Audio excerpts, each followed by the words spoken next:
বিগত 15টা বছর আমার নামে 350 মামলা দিছে, আমার 4.5 বছর জেলের মধ্যে রাখছে, আমার 67 দিন রিমান্ডে রেখে পঙ্গু করার চেষ্টা করছে।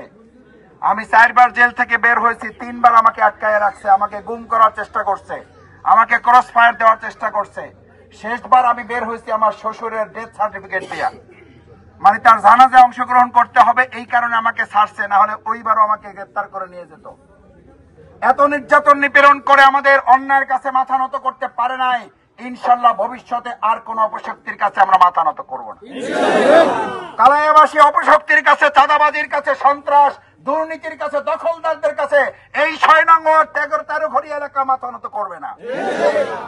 আমরা আপনাদের পাশে আছি, সাহস করে এগিয়ে যেতে হবে। প্রশাসন আমাদের সহযোগিতা করলে আলহামদুলিল্লাহ, না করলে আমরা নিজেরা ঐক্যবদ্ধ শিশারার প্রাচীর গড়ে তুলব।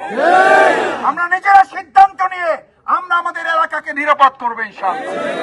আর প্রশাসনকেও বলতে চাই, প্রশাসনের নতুন টিওনো আসছেন, নতুন এসপি আসছেন, নতুন ওসি হয়তো আসবেন, বা যিনি আছেন তিনি হয়তো থাকবেন।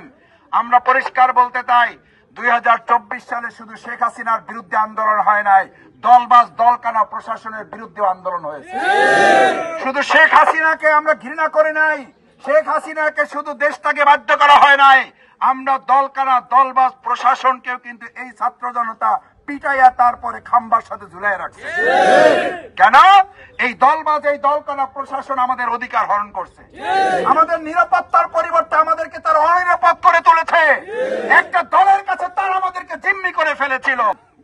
আসুন ইনশাল্লাহ আমরা সত্যের পক্ষে, ন্যায়ের পক্ষে এবার লড়াই চালিয়ে যাব। এবং আমাদের নেতৃবৃন্দকে ফাঁসি দেওয়া হয়েছে, হাসতে হাসতে আমাদের নেতৃবৃন্দ ফাঁসির মুখে গিয়েছে। আমরা অন্যায়ের কাছে মাথা নত করি নাই, ভবিষ্যতে আমরা কোনো চাঁদাবাজের কাছে মাথা নত করবো না। এবার দুষ্ট লোকের হাত যদি আমাদের সামনে আসে, ইনশাল্লাহ এবার ব্যবস্থা নেওয়া হবে। কারণ দুষ্ট লোকের হাত আমাদেরকে আর নির্যাতিত করুক, এটার জন্য 2024 সালের 5ই আগস্ট হয় নাই। সুতরাং এবার আর কেউ দুষ্টমি করে পার পাবেন না।